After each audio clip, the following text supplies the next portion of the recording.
Last night, we told you about the recent deportation of U.S. Army veteran and Purple Heart recipient who grew up in LA. The Yes, he grew up in Alo, June Park, US Army combat veteran, deported. case blew up after a dramatic hearing on Capitol Hill last week. Yes, the case blew up for that.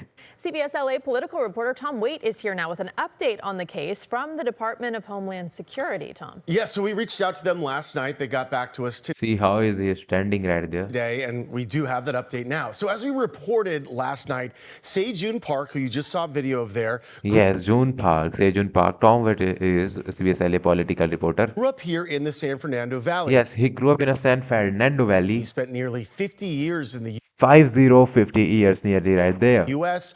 Over the summer, he was deported. Tonight, the Department of Homeland Security is standing by their decision to remove the Purple Heart veteran who was shot How they can remove the Purple Heart veteran? twice in combat. Yes, he saw twice in a combat On on campus right here. US Army combat veteran deported. Capitol Hill last week, deported U.S. Army veteran and Purple Heart recipient June Park's June Park. immigration case Yes, it's an immigration case. exploded into the headlines. Madam Secretary, how many United States military He is the representative of Seth McGinner, Rhode Island, RI. veterans have you deported? Sir, we have not deported U.S. citizens or military veterans. Secretary Noem They said we had not deported anyone, but here he is. was then confronted with Park's story, and he appeared via Zoom. Why they are doing it? In a Zoom video, he appeared. He himself appeared. Noem was pressed on his case. I will absolutely look at his case, but I want you Thank to you. remember that Madam our Secretary, What? What? Oh, we don't know wanna hear anything like. the programs man need to have behind you, integrity as please well. stand. This week, we spoke with Park from Seoul, South Korea. Yes, itself. They deported him to South Korea, and he was here 50 years now, and he is the veteran himself, and he got shot twice. Along with his U.S.-based attorney. We asked if DHS reached out since the hearing. Nothing, nothing from that side. Park Yes, you can understand. and his attorney told us his deportation stemmed from a drug case in Queens, New York, back in 2009. Yes, it was 2009 is the image of Sejun Park when he was in the military.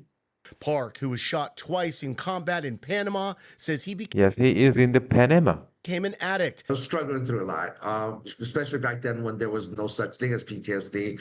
Yes, US Army combat veteran. He just using it. I was trying to deal with on my own. What ICE put Mr. Park on, considering his service as a combat veteran, He's the attorney for Mr. Park, Danny Cole is Ramos. they decided to put him on what they call deferred action. That's legal speak for Park was granted legal status to Yes, stay they park with their daughter and this son. in the U.S. as long as he completed yearly ICE check-ins, which he did until the Trump administration ordered him deported over the summer. We Yes, this summer they deported him. reached out to Department of Homeland Security on Park's case. A spokesperson got back to us saying President Trump and Secretary Noem have been clear. Criminal illegal aliens are not welcome in the U.S. They said this. Yes, they said the state or deported veteran. They says this. If you come to our country and break our laws, we will find you, arrest you, and deport you. That's a promise. That's what they said. Assistant Secretary Tricia McLaughlin, Department of Homeland Security. They said. Mr. Park would not be able to enlist in the United States Army if he didn't have some lawful status to to join the military. This whole idea that he's a criminal illegal alien is not only dehumanizing who he is, but also wildly inaccurate. DHS also said Yes, why they are doing this? Are they out of mind? I don't know. in their what's happening. statement, Sejun Park's extensive criminal history includes convictions for possessing, manufacturing, or selling a dangerous weapon, Can you say this is happening really? carrying a loaded firearm in a public place, assault, and criminal possession of a controlled substance.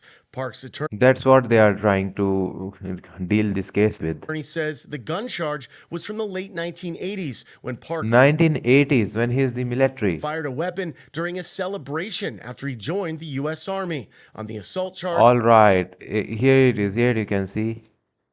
records show Park was charged with misdemeanor assault in 1999. 1999. Rather than giving him additional support or additional guidance like we do with our other veterans with U.S. citizen status, Yes. we tell him like, hey, because even though you served in our country, because you're not a US citizen, you're not entitled to the same kind of support. What kind of thing is this? You can understand what is they are doing. Let's find out what they are saying right here.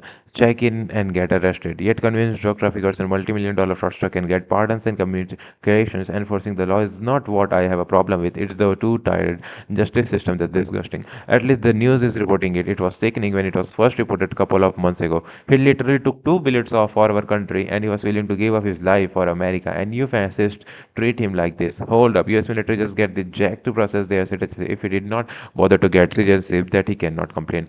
What? That is so wrong no matter who you are.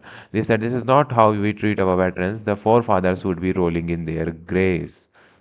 That we would give your other fellow soldiers.